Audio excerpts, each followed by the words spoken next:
So Manchester United's transfer business is officially done. The first team are back in competitive action tomorrow afternoon against Manchester City. But before that match, there is one more conversation that we need to have. And that is, what is actually Manchester United's best 11 this season? You see, we've spent a lot of money. We've brought in a lot of new players. But how does the squad actually look now? So if we start off with the goalkeeper position, I think this is going to be a big topic of conversation over the next 2 months. It really dictated the conversation in the first month as well, with Bayindir doing certain things well, but certain things really badly. Onana being a no-go and no longer at the football club. Now it's very much Le Mans versus Bayindir. And early on, this is going to be a big debate, a big clash between the two of them. Every time a cross comes into the box and one of them fumbles it, people will be saying the other one should be playing. I think we're going to see Bayindir playing probably up until the next international break. I think he may be the first choice goalkeeper. But once Le Mans has had that time to settle in, I think, certainly as the season progresses, I think he will become number one. I think by the end of the season, Le Mans will cement that spot as his own. I think he will be our starting goalkeeper. In terms of in the centre-back department, there is one man who stands out above the rest. Leny Yoro will be in United's best 11 this season. If he's fit, he will start most matches, and I think he will really benefit from the lack of European football. He'll be able to stay fit, he'll be able to play regularly in the Premier League. It's about who plays with him.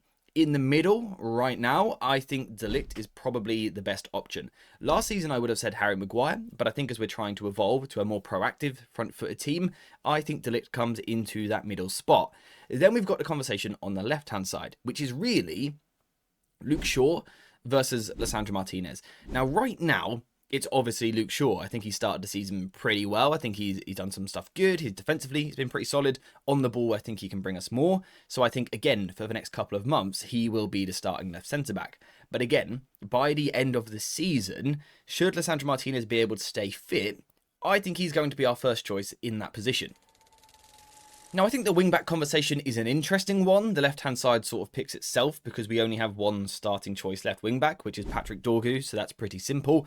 On the right, it's a bit more complicated because we've got Dalot and we've got Ahmad, two very different players. And in terms of who's the better one, who's the better option, well, I think it depends on the opponent. It depends who you're playing against. There'll be certain matches that really suit Ahmad. There'll be certain ones that really suit Dalot. In terms of by the end of the season, I would like to think that Ahmad will strike up a relationship with players in front of him that will mean that he becomes the first choice.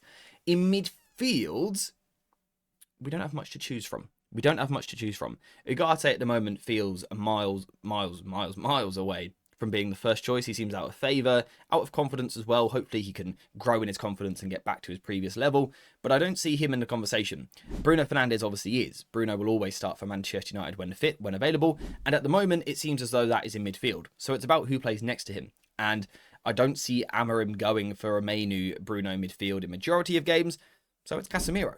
I also think the front line is actually fairly straightforward, and this is quite fun to have a United team that we can actually sort of predict with some consistency.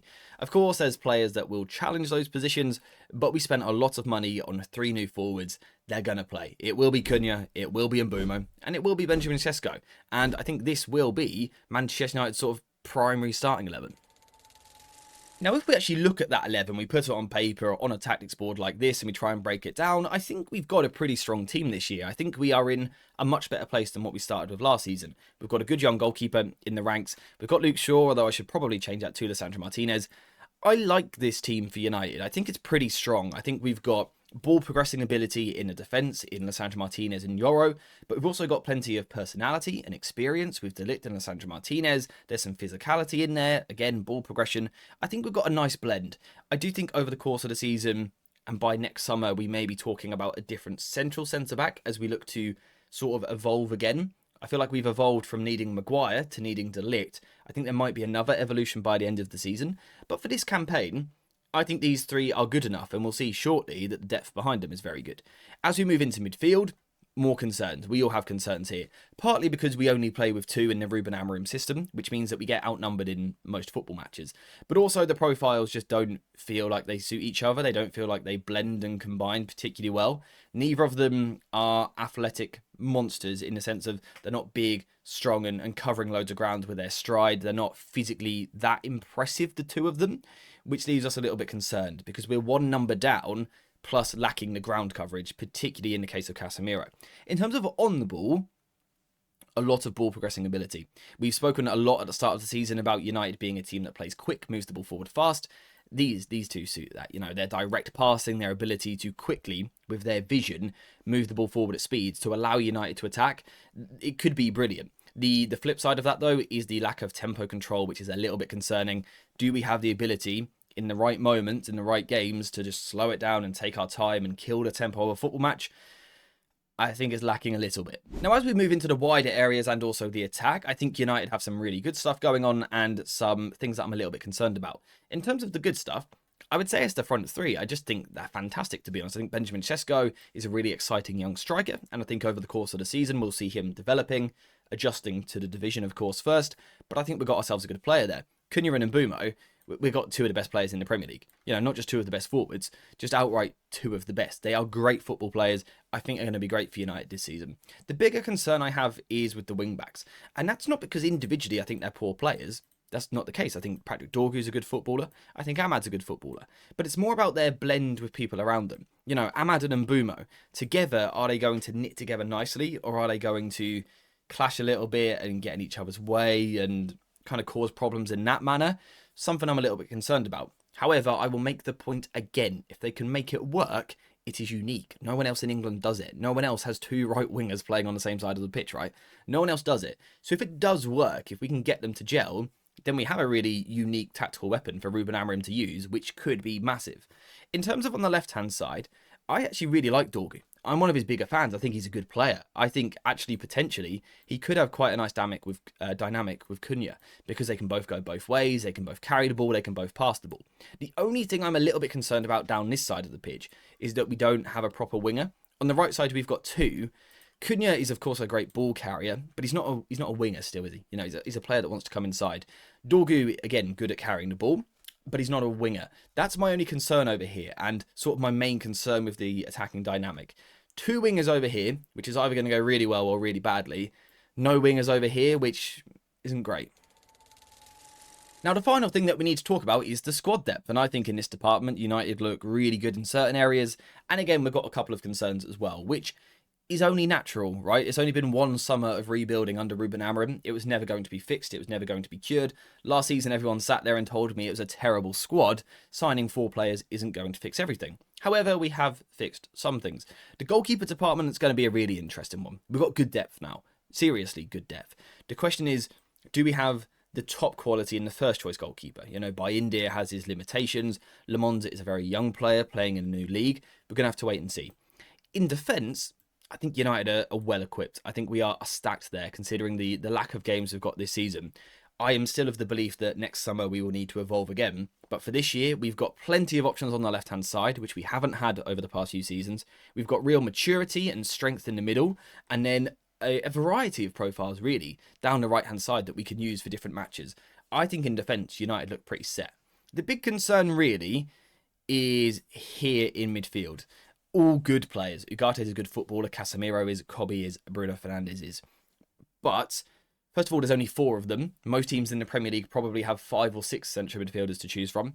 And the other thing is the lack of blend of profiles. We said earlier, Bruno and Casemiro don't really complement each other that well. The problem is none of them do. If you put Bruno with Ugarte, it feels like it's lacking something in terms of strength. If you put Bruno with Kobe, it's lacking something in terms of ball-winning ability. If you go Ugarte and Kobe Mainu, then it's lacking something a little bit of size. If you go Ugarte and Casemiro, then it's lacking the sort of subtlety on the ball, the creativity and the dribbling and things like that. So that's my concern with the midfield. I think we've got 4 good footballers, but I don't think they make a good squad in midfield. I think the depth is lacking, and I'm a little bit concerned about that department. Out wide, the concerns are on the left-hand side. The right side, I think, is going to be okay for this season. I think we've got 2 players who can play wing-back, not necessarily trademark wing-backs, but they can do a job there. I think they will be fine for this season. Perhaps next year it'll be different, I don't know. The left side feels a little bit light. It feels like Patrick Dorgu almost has to play every game because Diego Leon isn't going to be ready yet. And unless we want to move Dalot to the left, which seems unlikely, certainly on a regular basis, we feel a little bit light over here, particularly in terms of really looking for creative players that can give us something different. So that's a little bit of a concern. As we move into the front line, there's a lot of depth. We've got a little bit of inexperience actually in the striker roles, but everything around that, we've got experience, we've got versatility. You've got Mount, who can play any of these three roles across the front line. You've got Xerxes, who can do the same. You've got Cunha, who can do the same.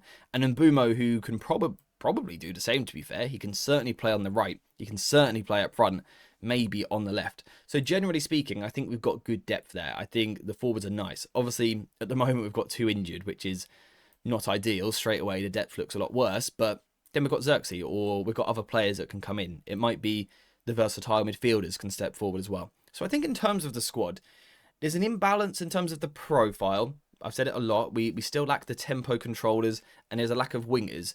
But in terms of actually quality of depth in each position, I think we're in a nice place. All in all, I am relatively content with the squad building that Manchester United have done over the summer. I don't think it's been perfect because of the gaps that we've still got. Perhaps if we had gone for cheaper, almost like smarter signings in the summer, we might have had more money to spend on more players to address more holes. We could have sort of that slower central midfielder player who controls the game with passing, or we could have gone and signed a athletic beast, or we could have signed another winger, for example. We could have done things a little bit differently. But the actual depth of the squad, I don't think it's too bad. I think we're in a better place than what we were last year. And also, sort of the average age of the squad and the profiles that we've got, I think it makes next summer quite easy in terms of what we need. And that's what United need right now. Easy, straightforward recruitment. So we've sort of taken that next step that we needed to take as a football club. Then next summer, I think the steps are quite obvious to actually really propel United to the next level. So in that sense, it's a good step in the process. Hopefully, now Ruben Amorim, the coaches and the players can actually turn that into results on the football pitch. Whether or not they can, we're just going to have to wait and see, because we can't do anything about it. But one thing we can do, or you can do, is get down in the comments down below and let me know what you think United's best 11 will be now, but also by the end of the season, what our opinion will be. Some predictions in the comments. That would be amazing. But apart from that, we are finished for today. So thank you guys very much for watching. I hope you have enjoyed this video. If you have, please leave a like, subscribe, and get notifications on. And as always, I'll see you guys in the next one.